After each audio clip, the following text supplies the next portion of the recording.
Hello, and welcome again to Living English, where we learn how to speak English for work, travel, or study.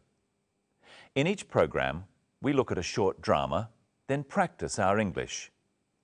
So let's see today's episode of Sisters and Brothers. Remember, in the last episode, Anne arrived from Singapore. She met her business partner, Sarah. Now, she's checking in at her hotel.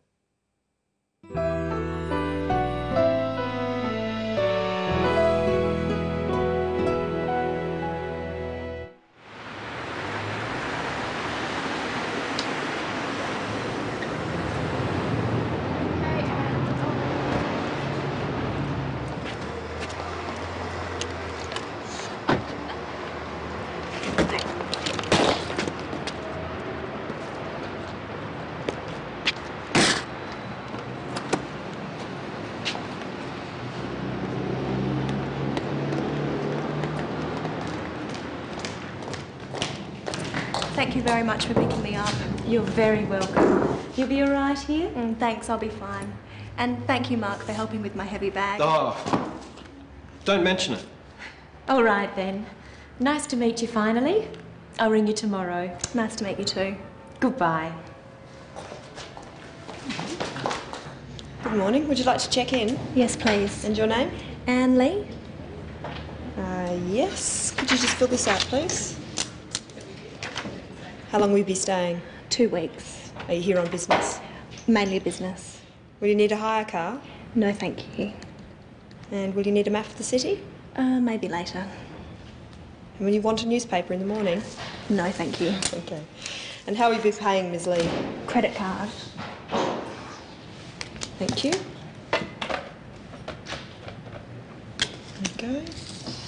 And here's your key. That's room 309. Enjoy your stay, Ms. Lee. Thank you. I hope I will.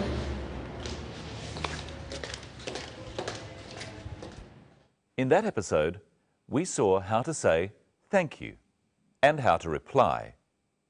Let's have another look. Thank you very much for picking me up. You're very welcome.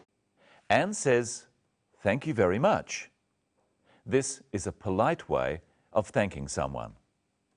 Try saying, thank you very much for picking me up with the clip. You're very welcome. Thank you very much for picking me up. You're very welcome. Sarah says in reply, you're very welcome. This is a polite reply. Try at home with the clip. Thank you very much for picking me up. Thank you very much for picking me up. You're very welcome. You're very welcome, or just you're welcome, is what we usually say when someone thanks us. Your is short for you are. You are welcome. Now listen for how Anne says thank you to Mark. And thank you, Mark, for helping with my heavy bag. Oh, She just says thank you. There's another way of saying thank you for everyday things. Listen carefully. You'll be all right here? Thanks, I'll be fine. Anne said thanks to a polite question. For small things like this, we just say thanks. In our next clip, listen for what Mark replies when Anne says thank you.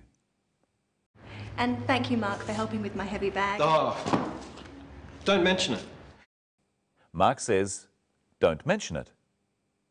He's politely saying that Anne doesn't need to say thank you. Don't is a way of saying do not, and mention means say. Now try saying it yourself. And thank you, Mark, for helping with my heavy bag. Oh, And thank you, Mark, for helping with my heavy bag. oh, don't mention it. In that episode, we also saw how to say goodbye. Nice to meet you too. Goodbye. She says goodbye as she leaves. It's a formal way of saying that you are going. Practice saying goodbye with the clip. Nice to meet you too. Nice to meet you too. Goodbye. When you get to know someone a little better, you can say, "See you later." Practice saying this after me. See you later. See you later. Now, let's look at how to ask questions about what you're going to do. How long will you be staying? 2 weeks. How long will you be staying? We use the word will to ask about the future. Now listen to another question that uses will to ask about the future. Listen carefully. The hotel clerk speaks very fast. And will you want a newspaper in the morning? Here's another question from the clerk. And will you need a map of the city? And here's another one. Will you need a hire car? All these questions are about what Anne will do in the future. They ask about her plans. They ask about what she intends to do or what she is going to do. For example, the question, "Will you need a hire car?" is asking about the future, about what Anne might need in the next few days. Now listen carefully in our next clip for another use of will to ask about the future. Thank you very much for picking me up. You're very welcome. You'll be all right here? Will you be all right here? Sarah wants to know how Anne will be in the next few days while she is staying at the hotel. In the next clip, see how the word will is used when you are not asking a question. And here's your key. That's room 309. Enjoy your stay, Ms. Lee. Thank you. I hope I will. Anne replies, "I hope I will," to the clerk, telling her to enjoy her stay at the hotel. She hopes that in the future she will enjoy staying at the hotel. If you are not asking a question, you use the word will after words such as she. She will need a hire car. I will need a hire car. And you will need a hire car. These sorts of words, I, she, you, are called pronouns. We use will before pronouns in questions. So if I say, "Will you need a hire car?" it's a question. Listen to the difference. Will you need a hire car? You will need a hire car. Can you tell which one of these is a question? Will you enjoy your stay? Or, you will enjoy your stay.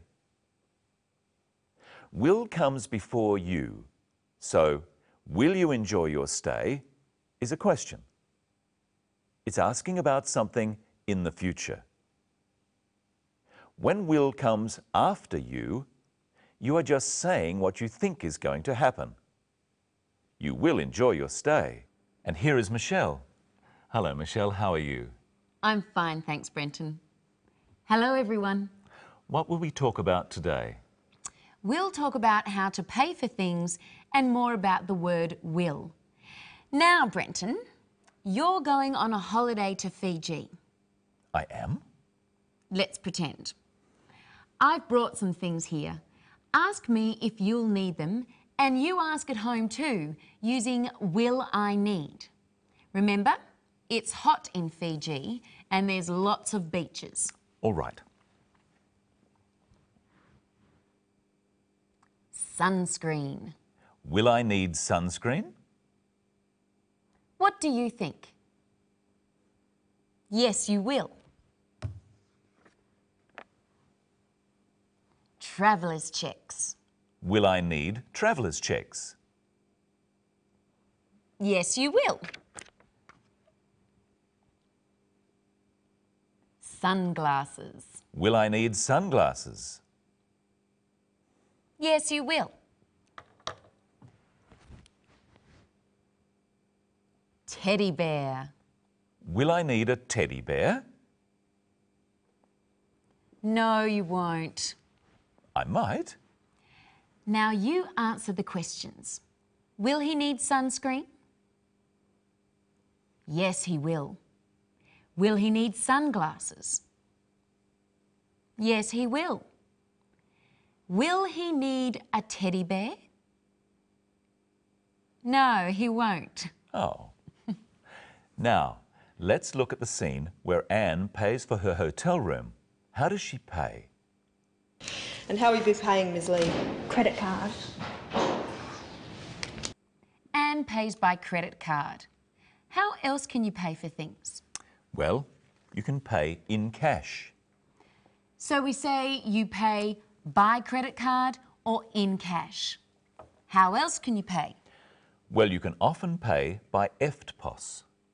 EFTPOS stands for Electronic Funds Transfer at Point of Sale. You use your ATM card for this. And you can pay by cheque. In America, it's spelled differently. So we say you can pay in cash, by credit card, by EFTPOS, or by cheque.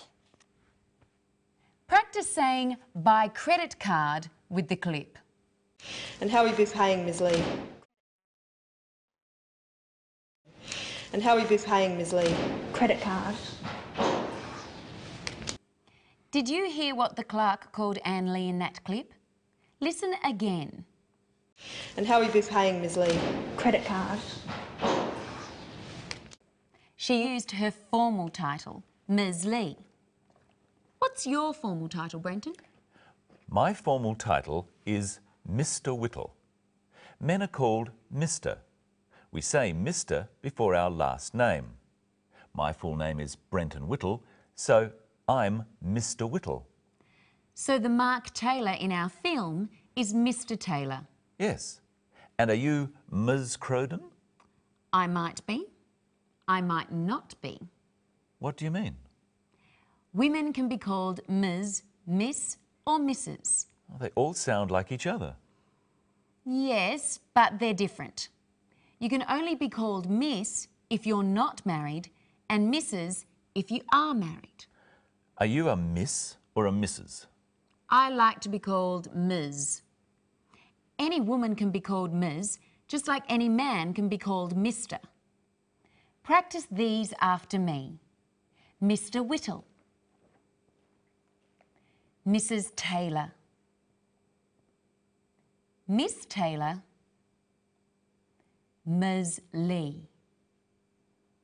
Have a go at saying Ms. Lee with the clip. And how will you be paying, Ms. Lee? Now it's time for a memory test. How are you going to pay? By credit card? By cheque?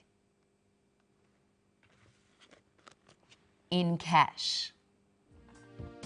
And I hope you'll watch our next program. We'll find out how to make appointments and about words to do with time. So until then, see you later.